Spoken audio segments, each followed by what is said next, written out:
Olá pessoal, tudo bem? Hoje eu vou falar sobre um assunto bastante importante sob o ponto de vista cardiológico, a doença aterosclerótica. O que é a aterosclerose? Basicamente, é uma doença que atinge as artérias do nosso organismo e que causam uma diminuição do fluxo de sangue para os órgãos e tecidos. E esse fluxo de sangue basicamente é diminuído por conta do crescimento de placas de ateroma nas artérias.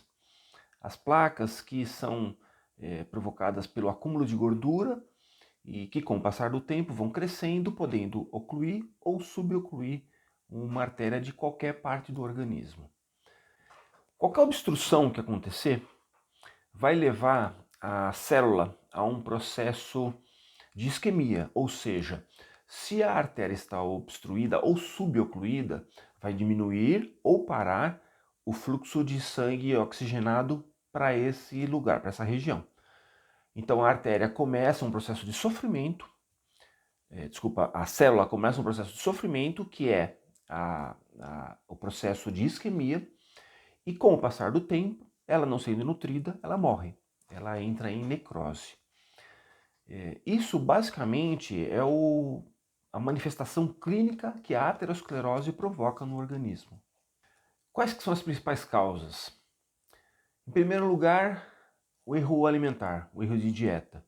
Dietas ricas em gorduras, carboidratos, açúcares, que não têm vegetais, que não têm legumes, que não têm grãos, que são baseadas em alimentação ultraprocessada,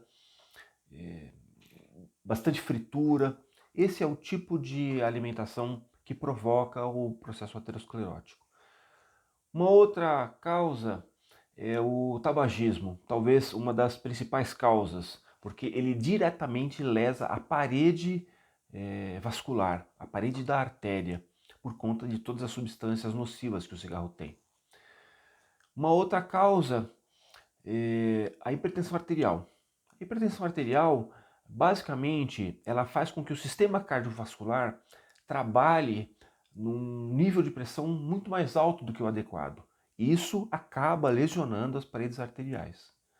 Assim como o diabetes, que também, pelo excesso de açúcar no sangue, provoca um processo inflamatório crônico que vai, com o passar do tempo, deteriorando a parede vascular e provocando o processo de crescimento de placas de ateroma. Existe uma outra causa, que é o sedentarismo. O sedentarismo basicamente é a não realização de atividades físicas por pelo menos 150 minutos por semana, que é o que orienta a Organização Mundial de Saúde. E como eu citei também, a dislipidemia, que é também uma das causas da aterosclerose. Ela é uma das principais causas relacionadas com o aumento do colesterol e a formação da placa de ateroma na parede das artérias.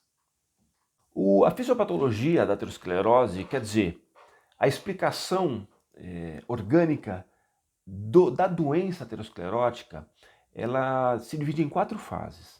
A primeira fase é de aterogênese, quer dizer, é o início da formação da placa de ateroma, onde as células do sangue, que são os monócitos e os macrófagos, eles, por conta do processo inflamatório crônico que existe, provocado pelos fatores de risco que eu citei anteriormente, se aderem ao endotélio vascular, dando início à formação da placa de ateroma, aterogênese. O segundo processo é da formação das estrias gordurosas, quando essas duas células elas começam a fagocitar e a lesionar a parede do endotélio, aonde se adere às lipoproteínas. E isso faz com que se forme uma estrutura de gordura dentro da camada íntima, né? Porque o endotélio já foi lesado, e a partir daí se forma essa estrutura que se chama estrias gordurosas. Isso já é um processo mais avançado de formação da placa de ateroma. A terceira fase é a da progressão da placa, ou seja, essa placa que já tem a gordura no seu centro, ela começa a ser coberta de fibrina e vai se organizando. E a quarta fase, o quarto processo é o processo de ruptura dessa placa, dependendo do tamanho e dependendo do tipo de formação. O sintoma principal é a dor. A pessoa sente dor quando existe um processo de isquemia, ou seja, por conta da artéria estar subocluída ou ocluída, existe diminuição de fluxo ou ausência de fluxo em determinada região e a pessoa sente muita dor. Isso acontece no acidente vascular cerebral, onde a pessoa sente, por exemplo, cefaleia, tem eventualmente perda de função motora, quer dizer, ela tem perda de movimentação dos braços, dos membros, eventualmente movimentação de músculos da face, dificuldade de deglutição, de falar. Existem sintomas como, por exemplo, o sintoma da isquemia mesentérica, que é o entupimento da artéria que irriga o intestino e que provoca uma dor lacinante na barriga.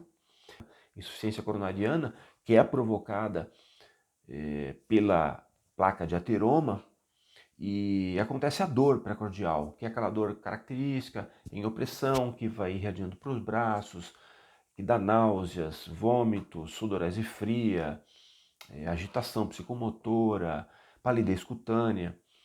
E existe, por exemplo, nos membros inferiores, a baixa de fluxo ou a obstrução de fluxo nos membros inferiores, nas pernas, por exemplo, provoca uma dor importante e essa dor que acontece, por exemplo, quando a pessoa anda, ela se chama claudicação intermitente. Então, na verdade, existem uma série de sintomas, mas que basicamente são de dor e principalmente dependendo do lugar aonde acontece essa oclusão, existem alguns outros sintomas associados.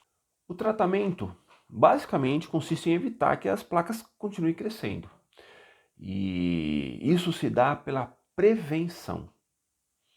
Então, mudança de estilo de vida é um fator fundamental no tratamento da arteriosclerose.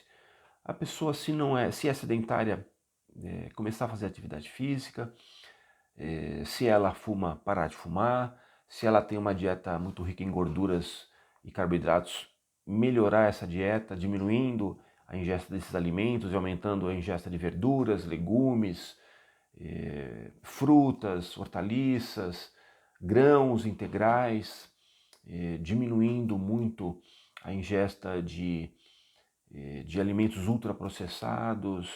Existem os tratamentos medicamentosos, que acontecem quando a pessoa está tratando, por exemplo, um dos fatores de risco que eu citei. Então, medicações para hipertensão, os antihipertensivos, medicações para o diabetes, os hipoglicemiantes, as insulinas, a medicação para os dislipidêmicos, né, as pessoas com dislipidemia, colesterol aumentado, que são as estatinas. Ou seja, se existe tratamento medicamentoso para determinado tipo de doença que provoca a aceleração da aterosclerose, isso tem que ser feito. Em último caso, procedimento cirúrgico. Então, por exemplo, uma suboclusão coronariana, existe o procedimento cirúrgico, tanto angioplastia com stent, quanto até mesmo a revascularização miocárdica. Existe, por exemplo, o tratamento cirúrgico de isquemia dos membros inferiores, quando uma artéria do membro inferior é ocluída, existe o procedimento cirúrgico de desobstrução dessas artérias, e existe também, por exemplo, o tratamento cirúrgico de um acidente vascular cerebral. Se você gostou desse vídeo, não se esqueça, se inscreva no canal, dê um like, compartilhe e a gente se vê no próximo vídeo.